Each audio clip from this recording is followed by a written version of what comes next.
नमस्कार। विमूस किचन में आपका बहुत बहुत स्वागत है। आज मैं बना रही हूँ घी। जी हाँ, ये घी है। ये देखिए कितना बढ़िया एकदम दानेदार घी बन के तैयार हुआ है। आप इसमें एक एक दाना गिन सकते हैं। इस तरह का जो घी होता है खाने में बहुत टेस्टी होता है। और इस घी को मैंने तैयार किया है मलाई से, जो हम दूध से मलाई उठा के रखते हैं उससे। और ये देखिए जो हमारे पास मक्खन निकालने के बाद बच जाता है दूध, या आप उसे छाछ भी कह सकते हैं, उससे मैंने तैयार किया है पनीर।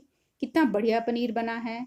इसे आप पराठे, सूप और पनीर भुर्जी भी बना सकते हैं। जैसे चाहें आप इसे इस्तेमाल कर सकते हैं। इसे आप पीसेस में भी काट सकते हैं। देखिए कितना बढ़िया। अब मैं आपको काट के दिखाती हूँ कितने बढ़िया पीसेस कट रहे हैं इसके। तो जैसे चाहें आप इसे इस्तेमाल कर सकते हैं। तो दूध को हमने दूध की जगह दूध इस्तेमाल कर लिया, बाकी उसका मक्खन निकाल लिया, घी निकाल लिया और पनीर निकाल लिया। तो ये है मेरे पास मलाई का एक डिब्बा। मैं इस तरह से मलाई को, ये मैंने डिब्बा रखा है, रोज़ इससे रात को मलाई निकाल के इसमें कलेक्ट करती हूँ। और उसे एक हफ्ते के बाद, 7 या 8 दिन के बाद मैं इससे मक्खन निकाल लेती हूँ। तो ये मैंने एक पतीला लिया है, इसमें मलाई को निकाल लिया है। फ्रिज से आप मलाई निकालें तो कम से कम 1-2 घंटे के रूम टेम्परेचर पे रखिए इसे। जब ये रूम टेम्परेचर पे आ जाए तो इससे हम पहले इससे स्टार्टिंग में धीरे धीरे हिलाइए, क्योंकि कई बार छींटे आते हैं बाहर। जब ये अच्छे से मिक्स हो जाए फिर आप स्पीड से हिला सकते हैं। तो इस तरह मक्खन जो निकाला जाता है 2 मिनट भी नहीं लगते, और हमारा जैसे पतीला साफ करने में भी इजी होता है। अगर आप यही मक्खन मिक्सी में निकालते हैं तो आधा तो मिक्सी के जार में ही चिपक जाता है और धोने का काम उसमें अलग झंझट होता है। तो ये बहुत ही आसान ट्रिक है मक्खन निकालने की। तो इस तरह आप ये देखिए, साइड से आपको देखने से अंदाज़ा लग रहा है कि एकदम हमारा जब भी इतना थिक हो जाए पेस्ट, समझिए कि हमारा जो है मक्खन निकलने को तैयार। ये देखिए मक्खन हो चुका है तैयार। कई बार तो 1 मिनट में ही निकल जाता है, कई बार हमें 1 से 2 मिनट भी लग जाते हैं, क्योंकि डिपेंड करता है जो हमने रूम टेम्परेचर पे कितनी देरी से रखा है। तो अब मैं इसमें ऐड कर लेती हूँ पानी। मक्खन हमारा हो चुका है तैयार। और अब मैं इसे दूसरे बाउल में पानी लूँगी और उस मक्खन को पूरा अच्छे से हम धोएंगे। और मक्खन को धोना बहुत ज़रूरी होता है। इस तरह से अगर आप मक्खन को बिना धोए रख देंगे तो उसका टेस्ट अच्छा नहीं होता, क्योंकि उसमें दूध होता है और खट्टापन जो है मक्खन में बहुत जल्दी आ जाता है। तो इस तरह मक्खन को निकालने के बाद हमेशा इसे 2 से 3 पानी से अच्छे से धोइए। तब तक धोना चाहिए जब तक इसमें जितनी भी छाछ है इसे अच्छे से मसल मसल कर धोएं, तो इसमें एक्स्ट्रा जो पानी है और जो दूध है वो निकल जाए। फिर हमारा जो मक्खन है उसमें खट्टापन नहीं आता और खाने में टेस्टी होता है। और इस तरह जो फिर मक्खन हमारा बच जाता है उससे हम निकाल लेते हैं घी।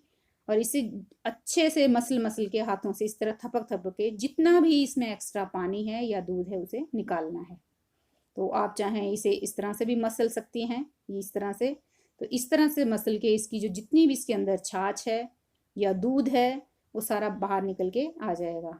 और इस तरह से अगर मक्खन को आप प्रिजर्व करेंगे तो मक्खन हमारा हफ्तों तक ठीक रहता है, उसका टेस्ट भी खराब नहीं होता और मक्खन में खट्टापन भी नहीं आता। तो इस तरह से मक्खन को धोना है कम से कम 3 से 4 पानी से। जब तक आप देख सकते हैं दूध का छिलका सा निकलता जाए तब तक इसे धोते जाइए। तो चलिए अब आपको बताते हैं कि दानेदार घी को किस तरह बनाया जाता है। दानेदार घी बनाने का राज, ये मैंने कढ़ाई को रख लिया है गैस पे। और अब हमारा मक्खन जो है मेल्ट होना शुरू हो चुका है। तो सबसे पहला स्टेप तो अच्छा घी बनाने के लिए ये ज़रूरी है कि मक्खन को अच्छे से धो के रखें। बिना धोए मक्खन का घी मत बनाइए। और कुछ लोग डायरेक्ट मलाई का ही बना लेते हैं, वो भी सबसे बेस्ट ये है कि आप इसका पहले मक्खन निकालिए। खाने के लिए आप मक्खन भी कुछ फ्रेश रख सकते हैं। उसके बाद जो एक्स्ट्रा आपके पास मक्खन बचता है उससे आप घी निकाल लें। तो मैं इस तरह से इसका घी निकालती हूँ। अब हमारा ये हो चुका है मेल्ट। और अब मैंने गैस की फ्लेम को कर लिया है सिम। ये मैं इसमें ऐड कर रही हूँ 1 चम्मच मेथी दाना। मेथी दाना से हमारा जो घी है उसकी जो महक है, खुशबू होती है, वो बढ़ जाती है, बहुत ही बढ़िया महक आती है। और मेथी दाना जो है हमारे घी को प्रिजर्व करने का काम भी करता है, इससे हमारा घी खराब नहीं होता। तो गर्मी या बरसात के मौसम में अक्सर हमारे पास घी जो निकलता है उसे हम सर्दियों तक स्टोर करते हैं। तो इस तरह जो हम घी सर्दियों तक रखेंगे उस घी की वैसे ही महक रहेगी। तो घी को कर दिया है मैंने साइड में दूसरे चूल्हे पर, और अब मैं साथ में निकाल रही हूँ जो हमारा दूध बचा था पतीले में, उसको मैंने गैस पर रख लिया है और उसमें मैंने ये एक नींबू निचोड़ लिया है। नींबू के हमें बीजों को अलग करना है। मैं इसे नींबू से फाड़ रही हूँ। तो ये हमारा गर्म भी हो रहा है और साथ साथ फटना भी शुरू हो गया। साइड से दिख रहा है कि इसने पानी अलग होता जा रहा है और जो इसमें दूध था उसका पनीर बन रहा है। तो इस तरह आप नींबू से भी फाड़ सकते हैं। और कई बार क्या है कि एक नींबू डालने से हमारा दूध अच्छे से नहीं फटता है। ये देखिए हल्का हल्का फट रहा है, और कई बार तो ये बहुत जल्दी एकदम से ही फट जाता है थोड़ा सा डालने से भी। अगर आपका ये पनीर अच्छे से नहीं फट रहा है तो आप इसमें नींबू या सिरका कुछ भी ऐड कर सकते हैं। ये मेरे पास वाइट सिरका है तो मेरे पास नींबू आधा ही था। अब मैं इसमें ऐड कर रही हूँ ये 1 चम्मच वाइट सिरका। ये इसे डाल लिया। अब हम इसे धीरे धीरे हिलाएंगे। ये आप नज़र आ रहा है कि साइड से फटना शुरू हो चुका है, तो इसे चेक कर लेते हैं हम। ये देखिए अब हमारा जो है दूध और पानी एकदम अलग हो चुका है।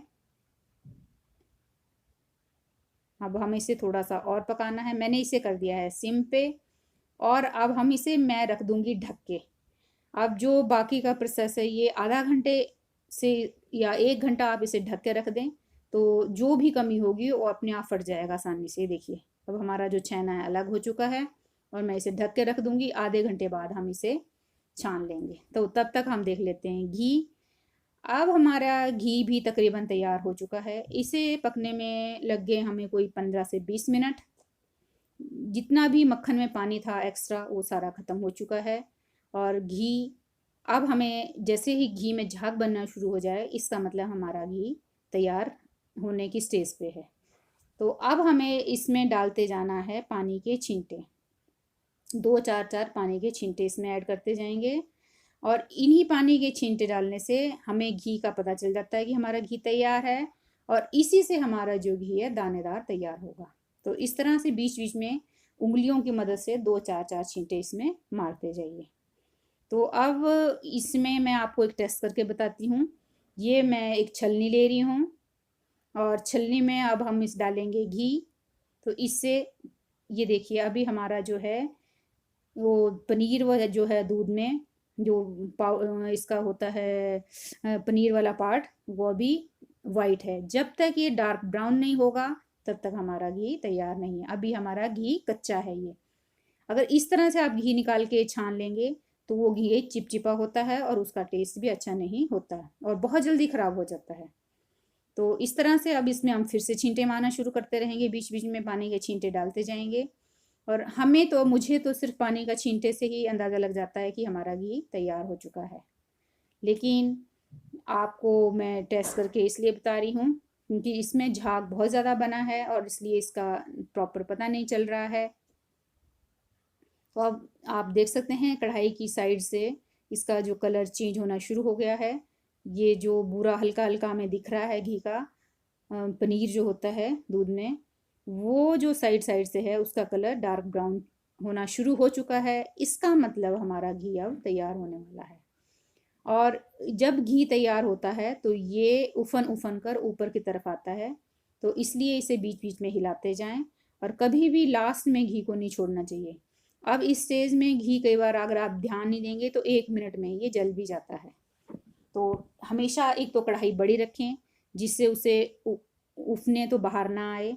बड़ी कढ़ाई में घी निकालें, और देखिए अब हमारा साइड से जो बुरा है गोल्डन हो चुका है। तो चलिए अब मैं आपको फिर से इसमें पानी के डालते हैं 2 4 छींटे। तो अभी भी इसमें थोड़ी सी कमी है क्योंकि मेरे को जो मैं पानी के छींटे ऐड कर रही हूँ उसी से अंदाज़ा लग जाता है कि घी तैयार नहीं हुआ है। तो आपको मैं फिर से वही छलनी वाला टेस्ट बताऊंगी करके। थोड़ा सा इसे घी हम छलनी में डालेंगे और उसमें चेक करेंगे। अगर हमारा जो बूरा है जो घी में बुरा निकलता है वो हो गया है बिल्कुल गोल्डन ब्राउन। तो समझिए हमारा घी हो चुका है तैयार। ये देखिए अब हो गया है ये गोल्डन ब्राउन। अब हम गैस की फ्लेम को कर लेंगे बंद और घी को हमेशा थोड़ा थोड़ा हिलाते जाइए ताकि घी बाहर ना आए। ये देखिए अभी हम छींटे जो मार रहे हैं इससे हमें आवाज़ से पता चल जाता है कि हमारा घी तैयार है। अब मैं गैस की फ्लेम बंद कर लूँगी और थोड़ा सा जो है हमारी कढ़ाई में ये गर्म है, ठंडा होते होते इसकी झाग जो है सेटल हो जाएगी। ये देखिए अब झाग ख़त्म हो चुकी है। तो अब हम घी को छान लेंगे। घी को हमेशा कांच के बर्तन में या स्टील में स्टोर करें। सबसे अच्छा तो कांच के बर्तन में ही रहता है। अगर आपको घी को लंबे समय तक रखना है तो उसे आप रखिए कांच के मर्तमान में। और अगर आप प्लास्टिक के डिब्बे में घी रखते हैं तो वो जल्दी ख़राब हो जाता है, चिपचिपा हो जाता है और उसमें स्मेल आना शुरू हो जाता है। इसलिए घी को सिर्फ पकना इसका बहुत ज़रूरी होता है कि अच्छे से पके। अगर इसमें थोड़ी सी भी कमी रह जाएगी तो आपका घी चिकना तैयार होगा। ये देखिए हमारा घी हो चुका है तैयार और मैंने इसे छान लिया है। अब छानने के लिए आपको झाग को साइड करते जाना है और ऊपर ऊपर से उठाना है। बुरे वाला जो घी है बुरा लास्ट में नीचे ही रह जाएगा। तो देखिए हमारा घी मैंने छान लिया है और मेरे पास ये डबल लेयर छलनी है। तो इससे हम इस तरह छानेंगे तो इसमें बुरा नीचे जाता भी नहीं है। और निकालते वक्त भी आपको ध्यान रखना है कि बुरा छलनी में ना आए। तो ये देखिए आप एक एक दाना नज़र आ रहा है घी में, कितना बढ़िया घी तैयार हुआ है। और घर के बने घी की तो बात ही क्या है, बहुत ही बढ़िया होता है। और इसकी महक इतनी बढ़िया, अगर इस तरीके से आपने घी बना लिया तो आप यकीन मानिए कि कभी बाजार का घी खा ही नहीं पाएंगे। तो ये है हमारा जो मैंने उसको पनीर को ढक के रखा था, दूध पतीला जो जिसमें दूध फाड़ा था। अब हम इसे छान लेंगे। ये आधे घंटे के बाद आप देख रहे हैं बिल्कुल क्लियर दूध एकदम अलग और पानी एकदम अलग हो चुका है। तो इसे अब हम छान लेते हैं।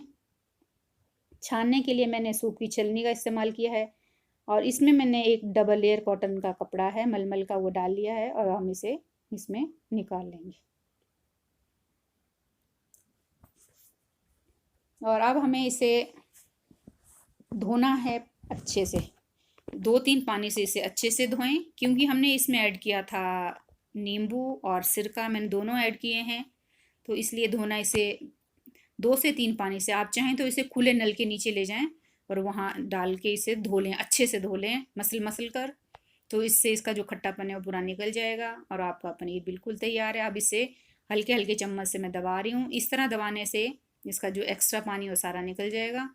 और अब हम इसकी एक पोटली सी बना लेते हैं और जो पानी इसमें रह रहा इस तरह इसे दबा दबा के आप निचोड़ सकते हैं। तो आप चाहें तो इसे किसी भारी चीज़ से दबा के रख लीजिए। मैंने ऐसे निचोड़ के निकाल लिया है। ये देखिए कितना बढ़िया पनीर तैयार हुआ है। इस पनीर को आप रोटी पराठा बना के इस्तेमाल कर सकते हैं, भुर्जी बना सकते हैं, सूप में, आप जैसे भी चाहें। तो इससे आप जैसे भी आप यूज़ करना चाहें इसे कर सकते हैं। इसके बहुत ही बढ़िया पीसेस भी कट जाते हैं और पराठा बनाना है पराठा बना सकते हैं। तो ये देखिए हो गया हमारा पनीर और दानेदार एकदम बढ़िया घी तैयार। तो मेरी वीडियो को खूब खूब लाइक और शेयर करें और